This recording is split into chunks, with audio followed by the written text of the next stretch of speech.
GBPUSD analysis today. Hello friends and welcome to your channel TubeCore. In this video we'll talk about pound against dollar. So before we start the video, if you're new to the channel, then make sure you subscribe, like and share. And below the video you'll find some links. The first link says swing like a pro. So click on the first link, come to this page, watch these videos, and then you will know how to make this kind of money, okay?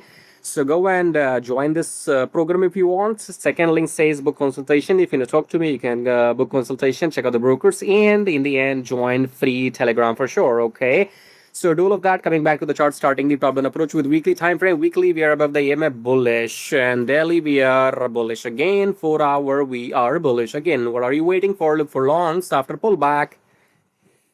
Yeah, we are long in all time frames. Okay, so look for longs. That's it. And if you want precise entry exit, if you want to be spoon fed, then check out the first link and join the program. And I'll see you in the next video. So take care.